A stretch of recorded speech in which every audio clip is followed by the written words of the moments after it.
I make my living sitting very still in places most people never see after dark. I shoot catalogs and magazine spreads. Owls slotted between saguaros, bobcats ghosting awash, ringtails sneaking into old Mayan adits. It's unglamorous if you don't like waiting.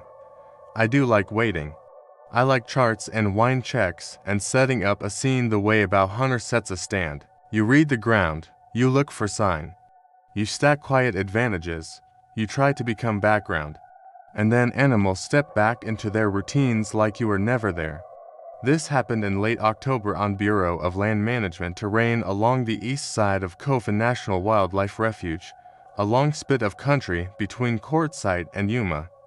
I'd pulled a small assignment to chase desert predators with night vision, coyotes in particular, because the publication wanted images of how they move when heat is down and traffic thins. The plan was 3 nights out. I slept in the Jeep with the seats down and worked out of a pop-up ground blind.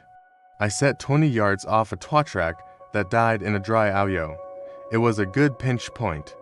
Mouse tracks scribbled in the sand. Quail, just bats. Scat with mesquite beans and hare.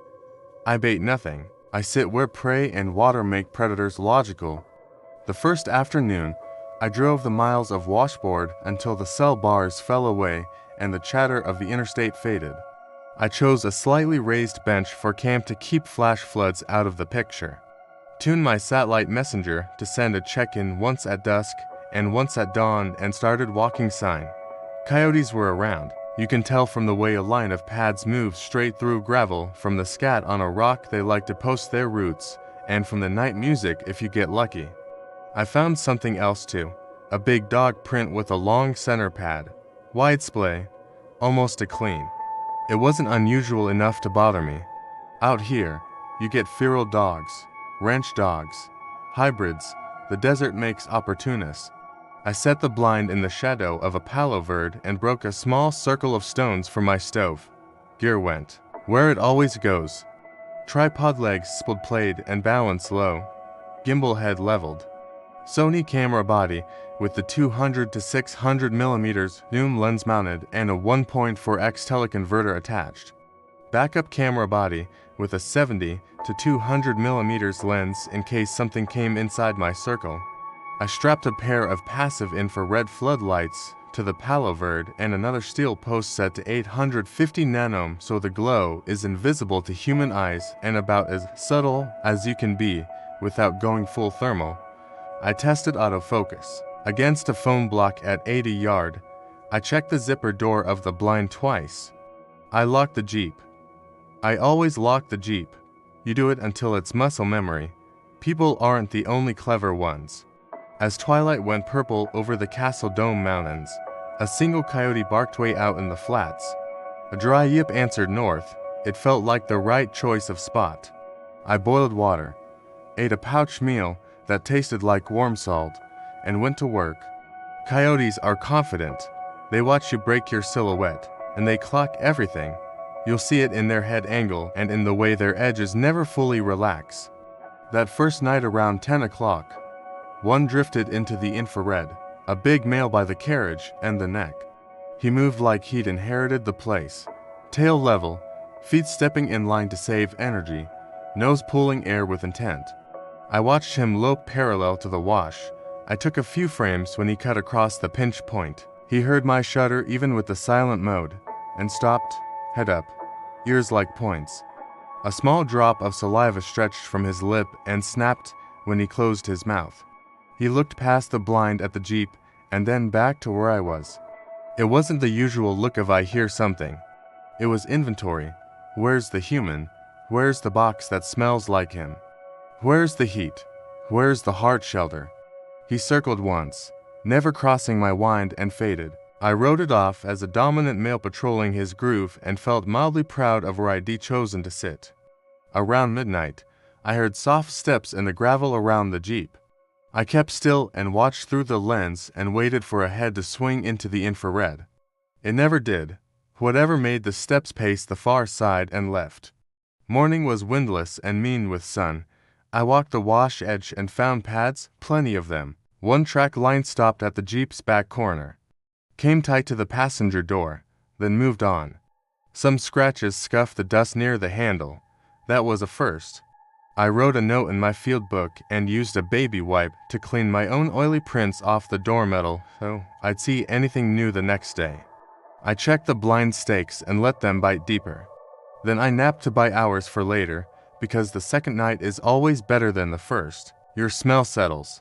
Your camp becomes a fact. The second evening was colder. I added a fleece and a beanie and a chemical hand warmer in my right pocket to keep dexterity. I topped off my batteries. I set a second camera on a low tripod aimed at the Jeep doors. Manual focus at 6 feet. Aperture opened as wide as it would go. Fast shutter speed. Interval timer running because some part of me wanted to know what had paced there. I set a boot with a pebble balanced on the tailgate as an improvised alarm. If anything jostled it, it would crash and I'd hear it. The wind went steady from the west around 9. Coyotes started their gossip course 3 ridges over around 9:30. I could tell there were at least 3. Around 10:30, the big one came again. He worked the same line, bolder this time, less pausing, less smelling. He cut the pinch and then circled and did a strange thing. He stopped dead at the exact angle where the infrared floodlights would have been in a human-esque peripheral. He looked through my setup, not at my lens, but at the blackness where glass was inside the blind. It's hard to explain. There's a difference between an animal keying on motion and keying on intention. This felt like the second. I didn't shoot. His eyes glowed ghost white in the infrared, and the sensor will sometimes catch that wash and blow the whole exposure. I held.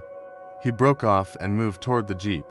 My second camera's interval timer clacked a few times. He stopped and flicked an ear at that, then eased to the passenger door again.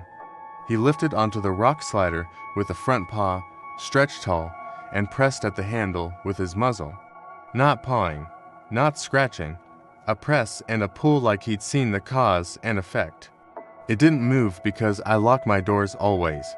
He dropped and stepped back, and then he did the thing that wrecked my sense of category. He stood up again, this time pushing fully onto his hind legs, balancing like a man does when he reaches for something on a counter. He leaned and one front paw hooked the handle, and I heard the very clear, very human sound of a door latch, reluctant music against the lock's resistance. A click, not the big clunk you get when the door opens, just the click of a handle trying to actuate a locked mechanism. I didn't breathe. He dropped to 4 legs, tilted his head, and turned slowly like a thought passing across a mind in infrared. Eyes go bright and dead at the same time. He looked straight at the blind, straight through the bush, across a 100 yards of dark. I know he can't see infrared, but he looked like he could see me. For a long minute, nothing moved. The desert held its breath. I felt my heart beat in my ears and forced it down. I thought through steps, horn, headlights, make it loud and surprising. Get in the Jeep. Leave. But leaving at night on a tow truck is how you catch a washout wrong and bury to the frame. He dropped his gaze first. He patted around the back of the Jeep. The boot with the pebble teetered but didn't fall. I didn't like that he knew exactly where to place weight. From then on, I didn't doze. I watched. He didn't come back into the infrared illumination for almost an hour. When he did, it was at the edge of the cone, further than before, making lazy S patterns. Nose up and then down, like he was searching for my boundaries. Once he broke to the far side of the wash and disappeared for 20 minutes. When he came back, he came low and quick and stopped behind the blind at the only corner where I had untrimmed a line of creosote branches. I heard his feet through the fabric. I smelled him rank hot wild meat and squite music blossoms. The blind's back panel pushed inward just slightly, convex to concave, like a chest exhaling. Then it stopped. The zipper tab on the door rustled. He was touching it. A claw or a tooth touched the metal. It tapped. It didn't pull. I eased the air horn out of my side pocket and gave it a short flat blast. The panel popped back. The sound went hard into the night and died like it does in open country. He didn't run. He took 3 steps away and sat down. I could hear the weight settle on his hips. I could imagine the head tilt. We did that for 5 full minutes, me facing a zipper. him sitting in blackness 3 feet behind cloth. When he left, he went toward the jeep again. The interval timer went tick tick tick. Then finally, the boot fell, a hollow thunk and a rattle of rubber on metal. He startled right then. He didn't like the chaotic sound. He pulled back and paced. Then he slid off into the wash and vanished. No coyotes answered his going. The night stayed weirdly silent after that. Just before dawn, the temperature hit its bottom and the sky got its first of 3 shades of gray. I broke the blind and stowed the glass because I didn't want to give myself a reason to stay longer than I had to. I walked to the jeep with my head on a swivel. There were prints, a lot of them. In the cold sand, you get edges like poured concrete. The coyote's hind pads showed crescent moons where claws hadn't dug. The front pads were wrong in a way I couldn't quantify at first. I crouched and made myself be slow. 5 toe marks instead of 4.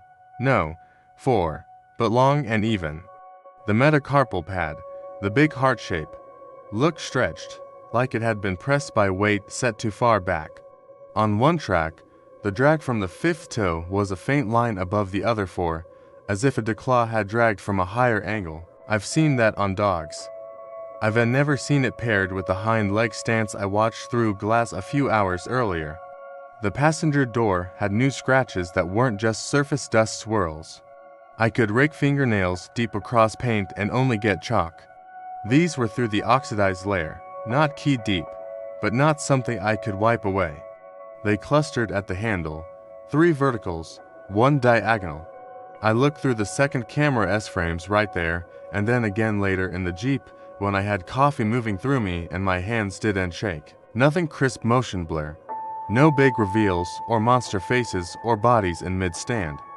One sequence at the 13 in the morning showed a slope of fur across the edge of frame and the suggestion of a long limb where the joint pinched light.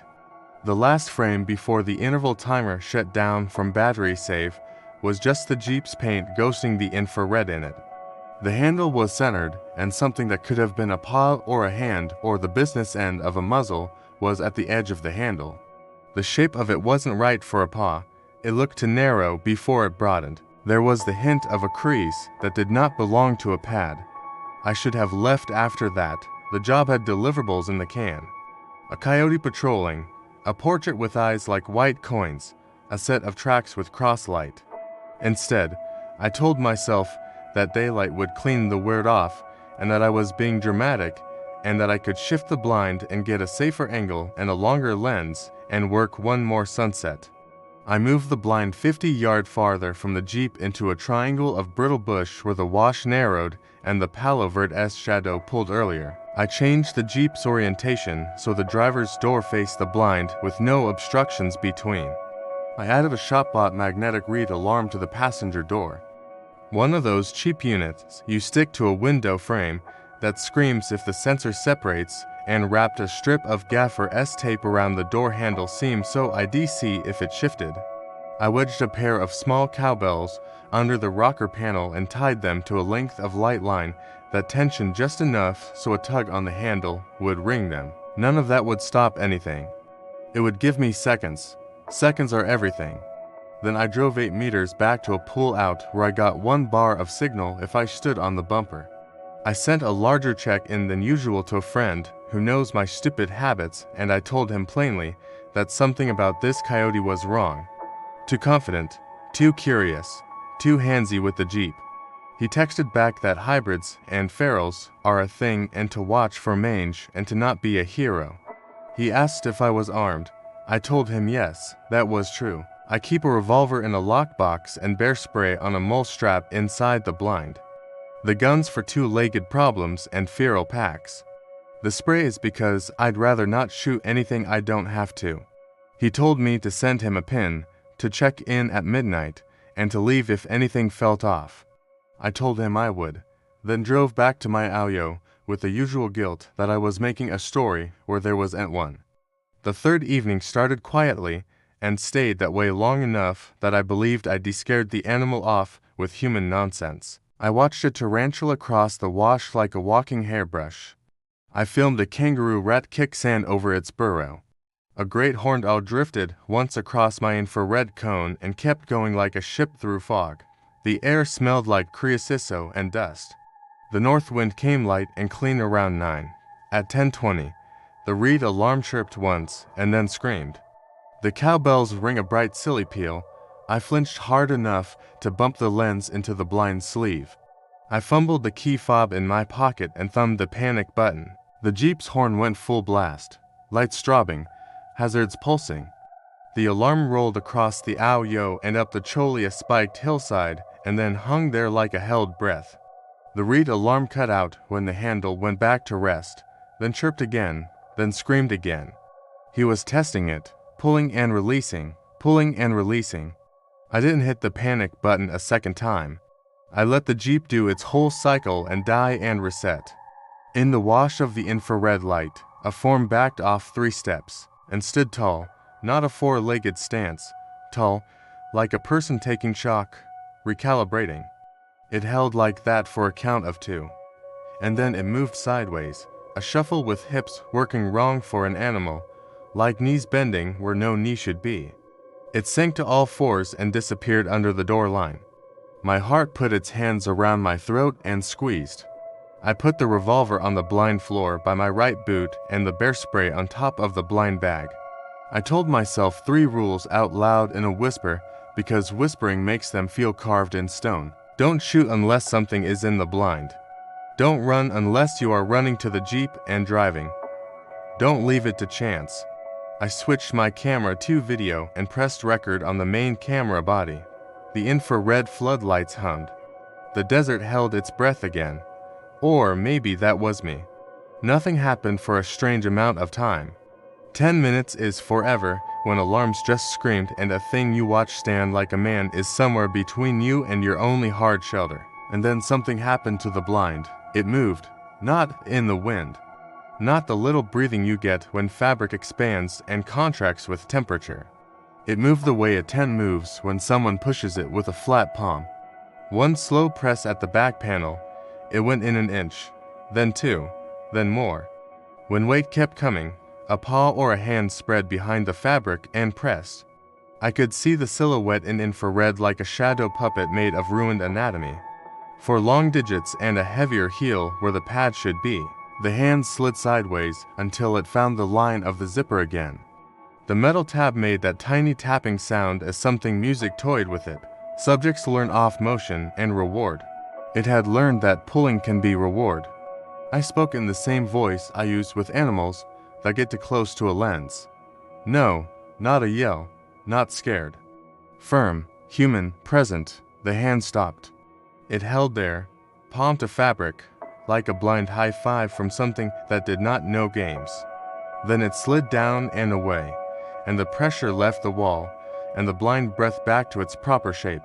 The reed alarm knocked again, the Jeep's handle creaked. The cowbells rang once, twice, then quiet. I pictured the animal, if it was an animal, standing with its chest against the door seam, learning how much pull to put on a handle before the reed alarm complains and when the complaint stops. Testing the tolerance until it could get a full pull without a scream. Learning, I had to move. Fighting the instinct to freeze is the hardest part of work like this. Freezing feels safe and it kills you slow. I slid the zipper up to in, pushed the lens into the gap, and lined the Jeep in the screen. The infrared floodlights gave me range. The handle was right in the middle of the frame. The head of the coyote, or the something, rose into the cone like a tide coming up a dune. For a second, it looked perfectly normal, pointed muzzle, ears, the ridge of a shoulder. Then that muzzle stretched too far forward and angled sideways, and the ear that should have been in frame was wrong by an inch. It wasn't where ears live.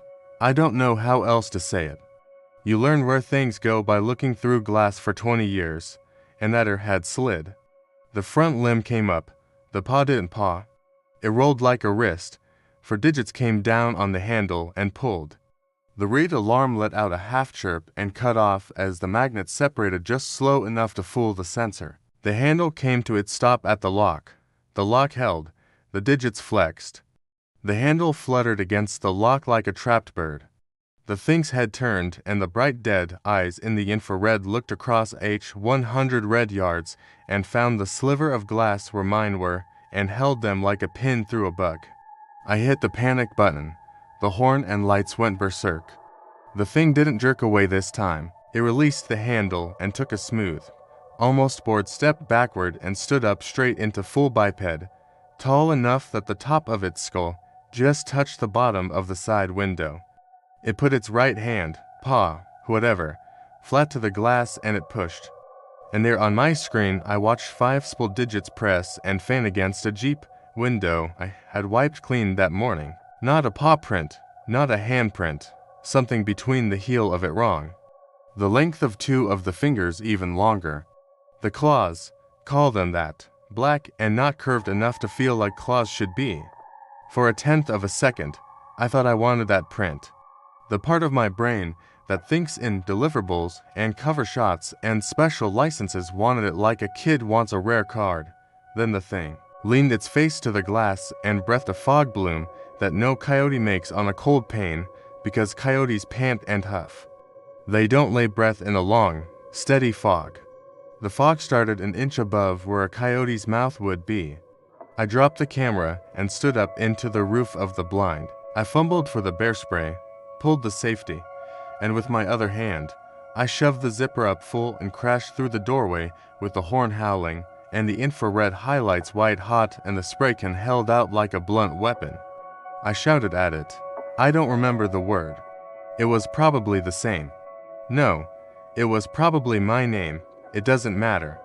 The thing left the window and took 3 steps sideways, and in those 3 steps, it moved like a man on a grade with his ankles bound, knees bending wrong, hips making the effort up for what the ankles couldn't do. Then it pitched down to all 4s in a way that made the back bend in 2 places instead of 1, and it ran. And that part was all coyote, fast, low, easy over rock, gone. I went to the Jeep. I unlocked the door and got in and locked it again, and I did not look in the back seat because if something was there, the next parts of my life would just go differently forever. I turned the key. The engine caught, the horn cut off when I canceled the panic. The infrared floodlight still hummed out behind the blind. I put the Jeep in drive and rolled forward onto the track and made the kind of 3-point turn you do when your hands know your vehicle better than your head knows fear. I drove out with all my lights on. The rocks caught on skid plates and the antenna whistled and the coffee mug I had unstowed clacked on plastic. I didn't look in the mirrors until I was 2 miles from camp. And when I did, I didn't see anything but dust. I slept 3 hours at the paved road pull-out with the seat reclined and the revolver and the spray on my chest under a jacket and the dong crowd of snowbirds clattering by in recreational vehicles. Then I drove to a ranger station. I didn't walk in with words like standing or hand. I walked in with truth that could be categorized. I said I had a coyote to bolt around my vehicle. I said it was testing door handles. I said it might be feral or habituated. I asked if anyone had reported aggressive animals in that drainage. The ranger was steady and tired in the way of people who hear a lot of heat and noise for a living. He asked for my GPS pin. He asked if there was food in the car. I told the truth. Jerky, peanuts, a cooler with cold packs, nothing scented left open. He told me about a nuisance report 2 months earlier near Palm Canyon Road where a coyote had taken a dayak off a chair. He told me about feral dogs. He told me about coy dogs that learn weird tricks when they live too much on the edge of human trash. He asked me to fill out a note. He wrote one of his own. "Do you have pictures?" he asked. I gave him what I had. The portrait, the patrol, the blurred handful of Jeep frames. He studied the long limb in one frame and didn't say anything. He looked at the scratches on my passenger door and traced one and didn't say anything. Then he asked if I could take him out to the site. I said yes. I didn't want to go back alone, and some part of me wanted someone else to stand where it had stood so I could be sure I wasn't telling myself a story. We drove in his truck. He had a rifle in a rack and a can of pepper spray on his belt. He was quiet in a professional way. When we pulled into my spot, he He stayed in the cab long enough to listen, then stepped out slow and took his time like a man reading a page in a language he knows. He found the prints because anyone would have. They were everywhere I had seen them and fresh over my own tracks, leaving in the dark. He crouched like I had. He measured one with a metal rule. He stared at the way the declaw line dragged above the four.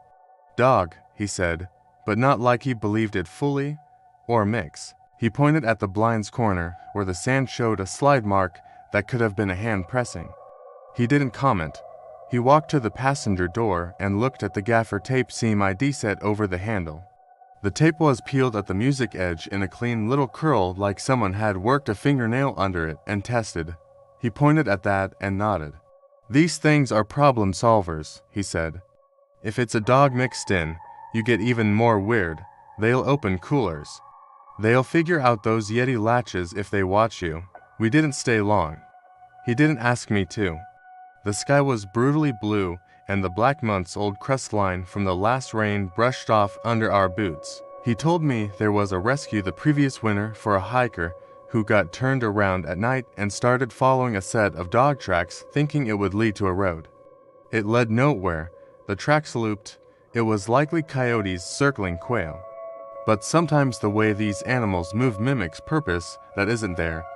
In town, that afternoon, when my hands were steady, I sat in the shade of a fuel station and scrubbed the outside of the passenger window with a white rag and watched for oil or prints.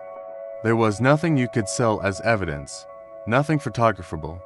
If there ever was a fog of breath on that glass, it had burned off between the panic and the drive and the dawn. At home, I went through the memory card again with a bigger monitor and better software. Same result? Hints and blur. The still that got me the most wasn't even the weird hand. It was a single frame where the head was against the glass and the ear was wrong. The angle was off by that 1 inch. My mind couldn't let go. An inch isn't much on a monitor. It's a lot on a skull. I turned in my deliverables. Coyote moving through infrared cones. Decent composition, a good sharp eye, some sense of place. The editor emailed, "Nice work." A week later, a copy desk sent a follow-up about coyotes and car doors because someone had linked a video from a city park of a raccoon opening a cooler. I wrote a sidebar on animal intelligence and object permanence and learned helplessness and how associative learning is just the dessert with a notebook. It was clean. It made sense. I went to the gym. I slept with the hall light on for tonight's. That should be where this ends. Me doing the reasonable human thing of explaining the unexplainable until it sits comfortably, that's what I'd prefer. I like categories. I like boxes with labels. There is a last piece and it's the only part I can't wedge into the box without shaving off too much truth. I didn't include it in the report. I am including it here because you do ain't know me and it will ain't cost me a professional relationship.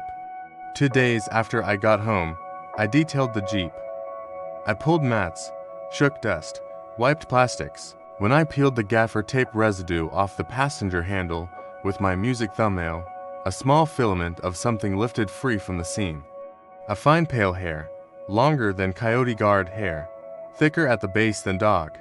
It had a bend that looked like it had been pressed under adhesive for hours. I set it on the black plastic of the handle to photograph it. It was so light that even my breath would move it.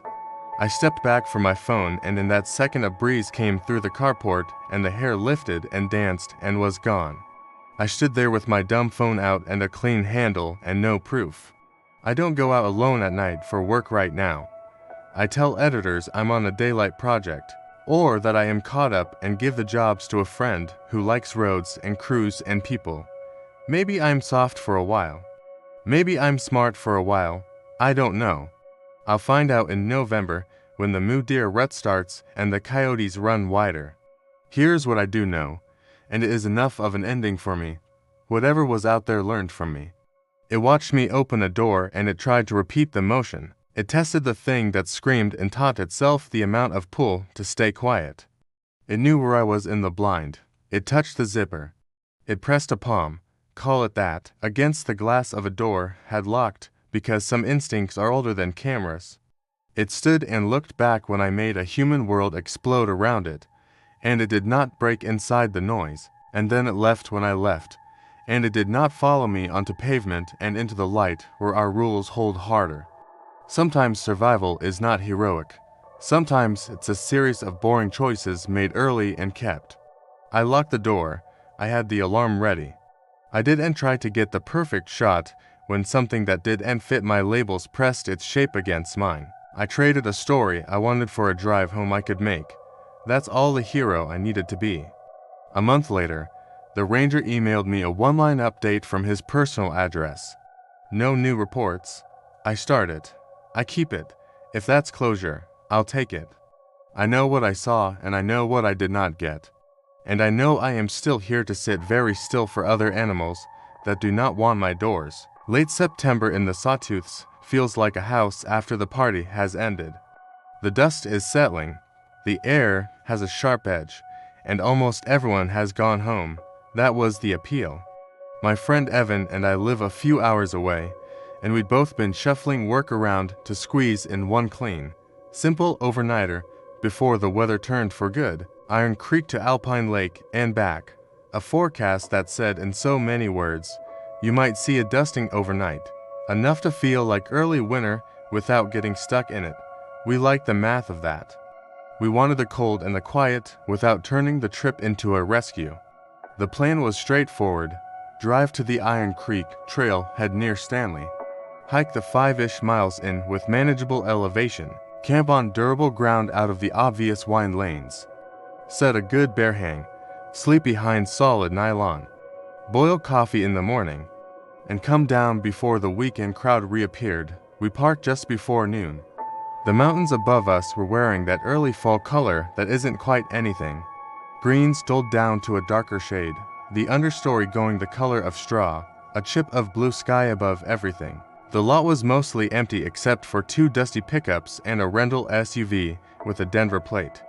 The kiosk had the usual notices: campfires restricted, trail work completed near the lake, a warning about leaving food in cars, a line about cow moose with calves being short-tempered in the fall. The self-issue permit box had a pencil on a string. I filled in our names en route and slid the yellow copy behind the dash of my car while Evan tightened his pack straps and readjusted his trekking poles for the 100th time. It was quiet enough that we could hear Iron Creek from the parking lot. There wasn't any wind to push sound around. It made the whole place feel padded. We started up just after 12:30. The trail out of Iron Creek is honest about what it's going to do. It rolls, it climbs, it crosses water at good, sensible bridges, and it steadily corrals you into rock country. You pass into those stretches of forest where the older firs have furrows in their bark like they've been corded by hand. Every once in a while, the view opens and a spire of pale granite shows itself beyond the near trees. The grade never got rude, just consistent. We fell into a rhythm where we didn't talk unless there was something practical to say. We made steady time to the spur that climbs to Alpine Lake from the main trail that goes to Sawtooth Lake. There's a wooden sign with a rooted arrow and a name you can't mistake. We took a minute there to drink and check layers because the air cooled the second we turned off into that more sheltered draw. We saw one pair of hikers coming down as we went up the spur.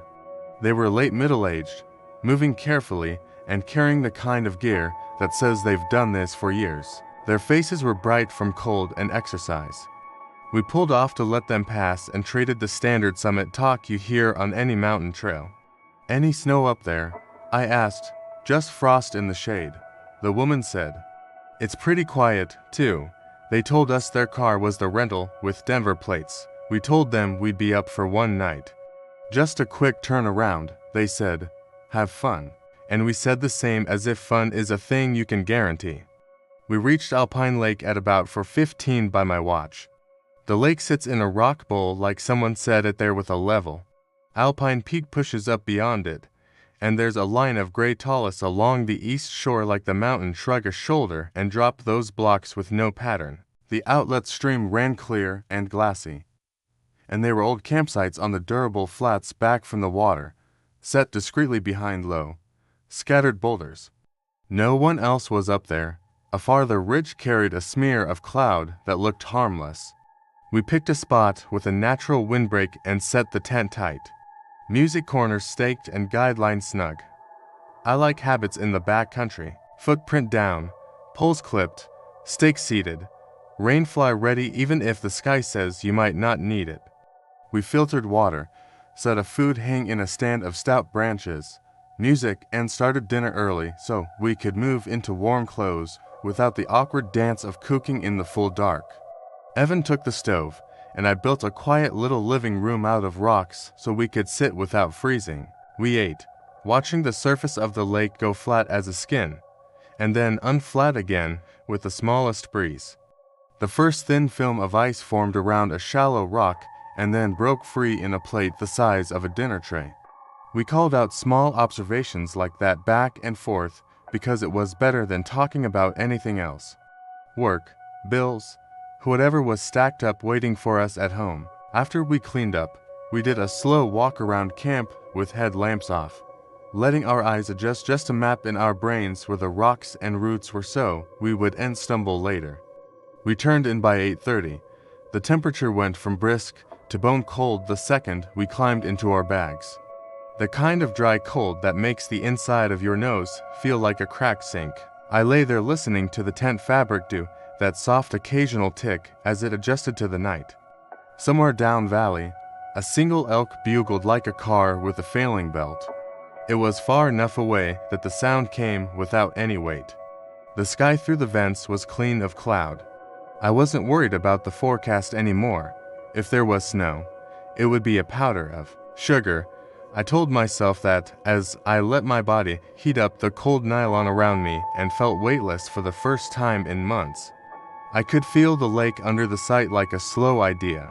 Everything was in its place. That's when the first runner went past. Music, I call it a runner because that's the closest word I have for the way it moved. Not a walk, not a trot, not the skitter of a small animal startled and darting. This moved like a human running hard, cutting a straight, efficient line across open ground, only it wasn't human. I'm skipping ahead by saying that, but I knew it even then, before I had anything to support the knowing. It went by the windward side of our tent going north to south, and it was quick enough that the sound was a single run-on word, except for one detail that stuck and slowed time down a little. A dry clicking that came in a set of rapid, precise taps like fingernails finding purchase on rock. You know the sound a dog's claws make on a kitchen floor when it takes a corner. Imagine that, but not cute and not on wood. And imagine that sound without any breath behind it. No panting, no effort, no mechanical noise of a body pushing air in and out.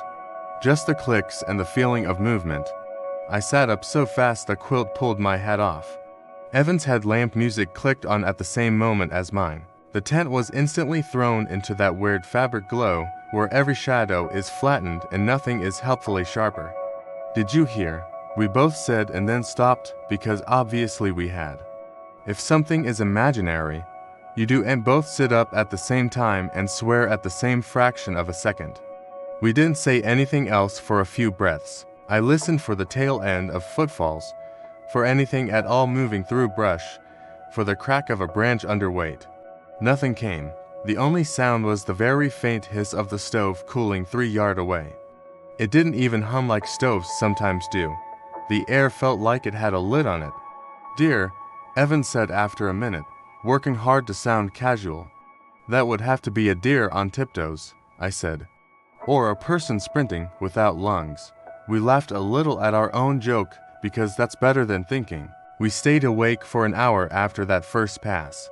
I told myself it was a coincidence of wind and my brain stitching together a pattern of head noise, but nothing else moved. No voss in the duff, no night birds. Even when there's silence at altitude, there is still a catalogue of small, healthy noises. Needles drifting, distant water, the far rasp of a beetle. This was quiet, like a power had been turned off. I kept checking my watch to see if time was behaving. 9:15, 9:30, 9:45, right around 10, when I finally started to slide into music that in-between place where you aren't asleep yet, but you're walking toward it. The runner went by again. This time, it came from the opposite side and cut closer. The pattern was identical, the sense of a hard sprint with the restraint of a line runner, the dry, precise clicks, and the complete absence of breath. I would have taken anything. One pant, the snag of cloth, a throat clear, a foot sliding on loose dirt, a sharp inhale. The brain gets uneasy when the expected sound is missing. My headlamp was already in my hand. I took it slow instead of snapping it on. If it was a deer, the normal explanation, blasting a light would spook it into that blind crashing that gets animals hurt and people kicked. If it was a person, then I didn't want to become the person standing in a tent shining a light straight ahead while they stand at my blind spot. I counted to 20 with the lamp off, then brought it up under my chin like I was about to tell a ghost story and clicked it on. The beam cut the little vestibule and found the zipper and the shadow of my boots in a triangle of raw granite just beyond the fly. Evan turned his slowly, reaching a different wedge of outside. Nothing there. The only thing new was the way the cold felt like it had deepened by 10 in 10 seconds, which I know is impossible from a weather standpoint, but that's not an exaggeration. My nose wanted to run just from the change. We unzipped and crawled out, taking the idiot risk of letting the warmth inside the bags drain off and blow into the night. I've done enough trips to know better. I did it anyway, because the idea of staying in the tent while something ran around it was worse. The ground was hard and loud under our knees. I put the beam on the open kitchen zone we decleared and then widened it to the lake edge. Old snow patches from the past week's storm looked like the foam caught in the rocks of a creek. No fresh prints, not that you'd expect them to show in that frost and duff. We scanned the tallest line. Nothing. We scanned the trail back toward the spur. The world grinned back at us with teeth of granite and then grew featureless again when our headlamps found only empty distance. We talked in short, practical sentences. You bring the spray out. Yep. Where's your knife? Pocket. Any food out? No. We did a second sweep behind the tent at the latrine, rock under the hang. Nothing disturbed. We started to feel foolish standing there in base layers with the cold getting to our digits. The moment we turned our bodies back toward the tent, just that shift of orientation, the runner went past a third time. In daylight, I would tell you it cut a new line slightly uphill, parallel to the second pass, to smooth. In the dark, I only registered that the click pattern came faster this time, like claws or nails or something finding the small rock edges and using them as a ladder. It moved like you move when you think you are about to be seen. Committed, efficient, no wasted movement. It crossed the same patch of ground we had just scanned with our beams, and it never hit brush or picked up duff enough to broadcast its presence. I swung hard in that direction and caught the solid backs of larger boulders with dead air between them. Okay, Evan said. The word clipped down. That was all either of us said. We climbed back inside the tent and zipped it like we were closing a locker door. And then we lay there on our backs with our hands laced over our chests. And we didn't sleep. Sleep is weird. Even when you're sure you didn't do it, you probably did. And the opposite is true, too. I must have an hour, too, because when the sky began to change from black to charcoal, I had that stillness feeling I get only after a nap. The subtle pool of gray around the tent footprint brightened, and outside things took form by degrees. First the nearest rocks, then the waist-high shrubs, then the boulder field. I have a ritual on cold mornings where I force myself out first and get water going so the second person and tearing their warm cocoon without a promise of heat. I unzipped, slid out, and immediately forgot the stove. There's a particular kind of print that makes you stand still with your mouth open like you walked into a smell. I've seen mountain lion pads in fresh snow. Clean circles with sharp lobe marks, elegant as drawings. I've seen elk tracks blown out and doubled after a storm walks them in. I've seen the sloppy ballerina of bare feet. This was none of those. It wasn't human either. Not in the way human feet look when someone loses a boot and leaves a cartoon with 5 rounded toe prints and a heel. What cut the line through our sight had toes that were too long and to even laid out like 5 siblings, spaced almost the same distance from one another. The middle slightly longer, but not by much. The pinky not nearly as short as you'd expect. The heel mark wasn't a squared block, but a narrow taper like someone cut away everything extra from the back half of a foot and left only a blade. The line arched smooth and confident from just beyond the tallest through open ground past the tent. It missed our guidelines by inches and then continued behind the kitchen stones, passing within 2 feet of where we'd stored the stove. The depth of the prints confused me. They were pressed deep at the toe where you push off. Then just the suggestion of weight under the ball, then almost nothing at the blade of the heel.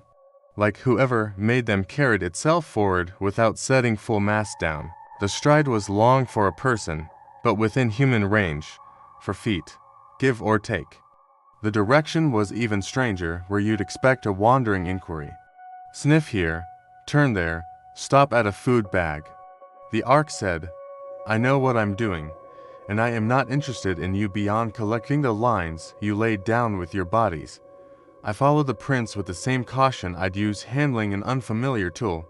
I didn't step inside them or across them. I traced the arc to the point where the track line crossed itself near our tent door. And that's where I saw the second thing. Deer hair strung between 2 branches at head height like someone had flossed the forest. Someone or something had taken what looked like a bundle of coarse guard hairs and drawn them between 2 saplings, just wide enough apart to hold them under spring tension, then left the hair to snag and hang. It wasn't enough to be a snare. It wasn't a trap. It looked like, this is odd to say, a stringer from a fisherman, except made of hair. The hair was hollow when I bent one strand gently and looked at the cut end. Deer hair is like that, tubular, good for insulation. It smelled faintly like an animal that lives outside. There was no meat or skin, just hair, and something had smoothed it down with fingers, or fingers equivalent, because the strands had that static lay to them like they had been combed. Evan came out behind me, saw my posture, and went quiet in the same way I had. He stepped around me without me saying a word and looked at the prints in the hair and then at our tent and our food hanging in the lake and back to me. 10 minutes, he said. I nodded. That wasn't a suggestion. We don't rush camp breakdown because that's how you leave stupid things behind like gloves or a bag of trash. But we moved with a speed that felt like wading through cold syrup. Tent down, shaken clean, rolled, stuffed, pads deflated and coiled, stove bagged, food off the hang line wound. Everything stowed in the same places we had it yesterday so our muscle memory could find it. We didn't talk about coffee. We didn't talk about oatmeal. We ate a strip of room temperature jerky and a handful of trail mix while standing and looking up and down the draw. I can tell you the exact number of minutes because I watched the second hand go once across my watch and then again and then 6 more times. We were moving at 7:30 and on the trail by 7:40. We descended into sleep. The forecast had promised a dusting, and the mountains delivered the kind that caw and chews between forms and gives you all of them. Needles of ice that bounce off the brim of your hat, then flakes the size of moths that stick to your shoulders. Then a fine sugar that slicks the rocks without announcing itself. The trail switched back down a rib and then followed the creek in a drainage where the trees tall and dark and straight stood like pillars. Our plan was to move at a steady pace, no jogging, no stopping except to address necessities. We fell into a pattern of 45 minutes walking and 2 minutes drinking and eating and looking and listening. We did not discuss the prints. We did not need to. Everything in our bodies had already filed that under not for discussion out here. Somewhere in the long middle of the descent, we both became aware of a new sound that was actually an old sound we hadn't noticed had been missing. The creek, it had been there all along, of course, the white noise of moving water. But once you retune to listen for footfalls and clicks and the micro sounds of a body moving, you can forget the base layer. When we tuned back into it, it was almost comforting. Then, right after that comfort started to take, the runner paralleled us. I did not see it hidden. If I had, I would have a cleaner sentence to offer you here. What I have instead is the calculus of peripheral vision and sound. We were maybe a mile and a half from the junction, with the main trail in a series of longer switchbacks cut across a slope with slope breaks of boulders. The sleet had gone back to needles that made a soft hiss. I could see my breath clearly when I exhaled. It came out and hung and then was gone. Evans did the same, visible in front of his shoulder as he walked. To our left was a broken field of rock dotted with low tough shrubs. If you told me to place a bet on where a thing would move if it wanted to be quiet, I'd put my money on that exact terrain.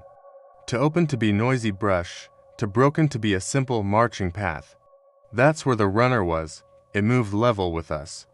When we turned the switch back, so did it, matching us to contours up. I won't repeat the click detail again, except to say it came, when it should, fast and exact, off rock.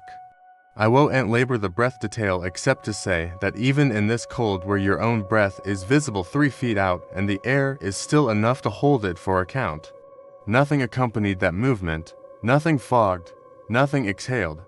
It stayed just long enough to make a point, to switchbacks, maybe 3, and then the sound cut off as if we had walked past the end of a narrow hallway and the door behind us shut. We didn't talk, we didn't stop. We adjusted small things automatically, the way you do when you feel eyes on you. I shortened my pole length by a notch so I have more leverage for a quick plant if the trail got slick. Evan took his spray out and moved it from his hip to the shoulder strap so it would be faster to aim. I gave myself one glance to the left on the next open section and caught a shape that was both nothing and enough. A pale thin something moving through the darker rocks with the efficiency of a person on a track they've run 100 times. No headlamp glow. No reflective fabric catch. No color. Just that paleness and a speed that my brain kept wanting to slow down so it could study it. And the paleness refused to cooperate. By the last set of switchbacks, we were comfortable in an uncomfortable way. The weather wasn't worse, and the lower we went, the more the sleep became wet snow and then slush.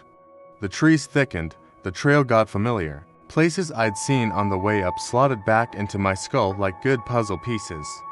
The low log we had stepped over, the erratic with a white quartz streak like a scar. The root system that forced the path into a little scurve. We passed the spur sign and took the main trail back down toward Iron Creek. Evan said, "Almost there, because it's human to mark the nearing of an end out loud." I said nothing because I had a sense. This isn't mystical. It's the same sense you get in traffic when a driver to your left hasn't looked over yet. And you know you should give them room that we weren't done. We came out of the trees into the last stretch where the lot shows itself in glimpses between trunks. The air carried the cold metal smell of cars that have sat and cooled. That's when I noticed the game camera. It was strapped to a tree with a black nylon webbing and a rattled-looking ratchet 4 feet off the ground, angled down the length of the lot like an eye watching everyone arrive. I would have missed it in summer when leaf cover makes the forest thick. In late September, with the light low, it looked obvious. Even if you weren't looking for it, the little box poked at your peripheral vision. The camera's SD card door hung open, empty. It had that disemboweled look electronics get when the thing that makes them themselves is missing. Fresh prints led to it. The prints matched the set that cut our campsite. Long, even toes, narrow heel. Only now they were perfectly laid in the thin skin of slush on the hard-packed path. They came from the direction of the creek, stopped at the base of the camera tree where the bark was scuffed at hand height, and then turned and went back toward the water. We followed them with our eyes to the creek crossing.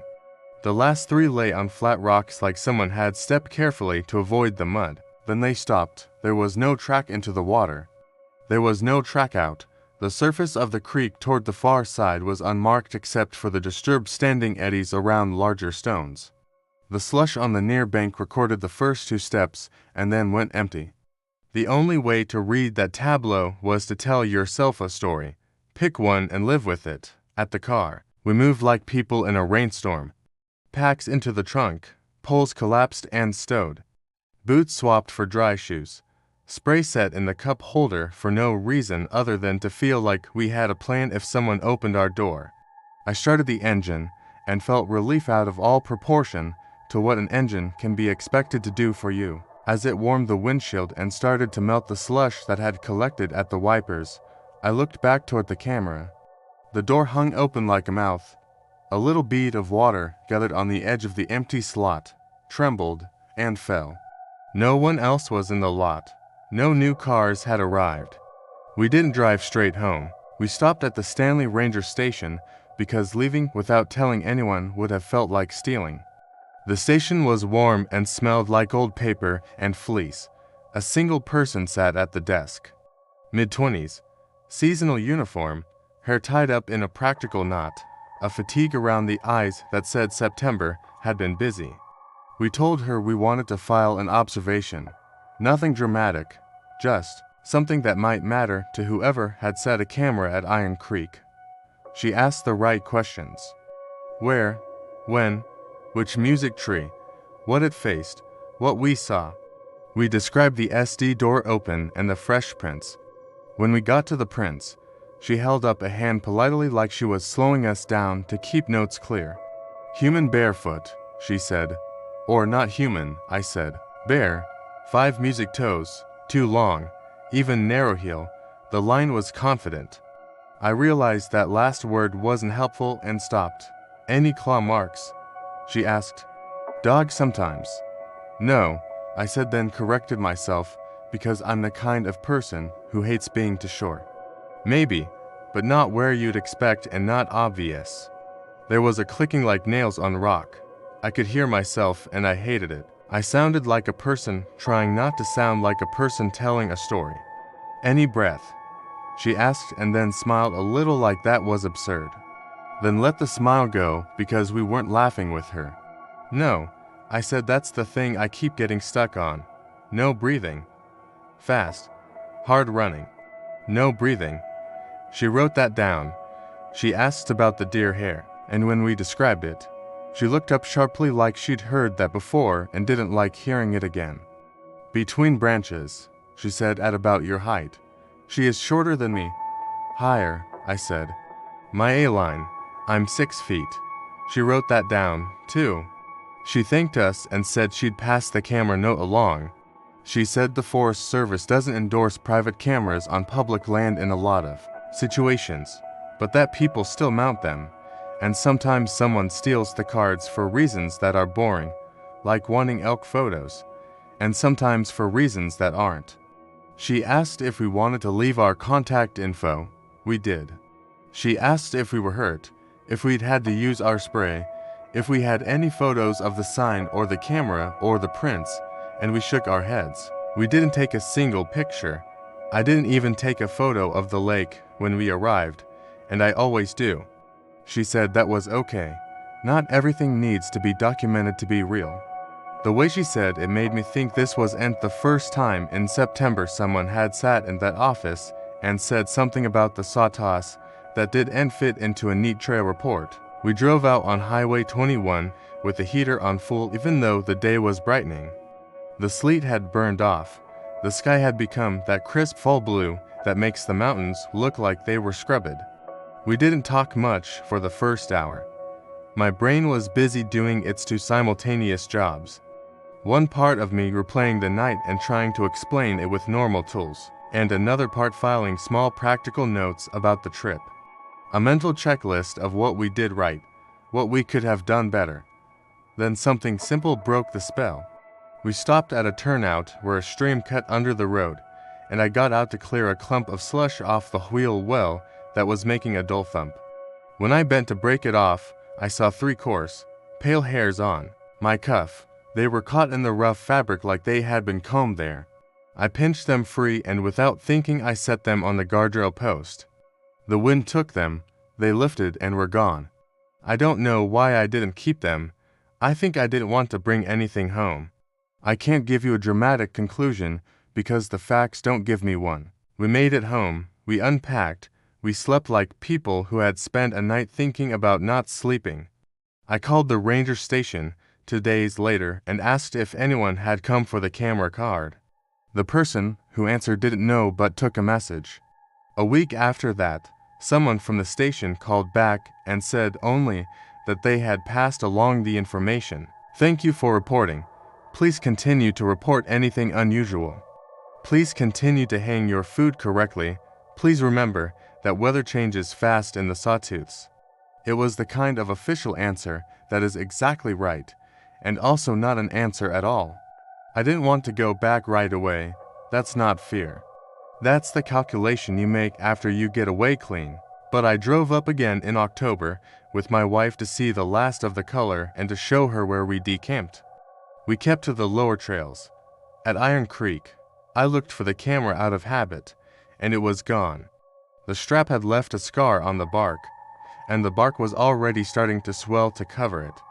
There were no prints in the by then frozen ground. They were the prints of 100 boots. We walked as far as the first-foot bridge and watched the water pass under us with the speed you only appreciate when it's under your feet. I remembered the empty end of the prints on the rocks and the way the creek took the story and broke it into unreadable pieces. We turned back before the climb because the wind picked up and cut without mercy. My wife asked me if it had looked like this when I came down with Evan. Exactly like this, I said. And then I realized I told myself that on purpose, because admitting that it had been different in any way would be the same as admitting it could be like that again. There's a human way to close a story like this. And I've heard it so many times I can recite it. You say you learn to respect the mountains, that you believe in your gut more now, that you carry more gear, that you'll never camp alone again. And all of that is true. But here's the clean version without lessons. We went up to Alpine Lake in late September for a quiet night. After dark, something ran by our tent 3 times with the speed and commitment of a person in a race, and without any sound of breath.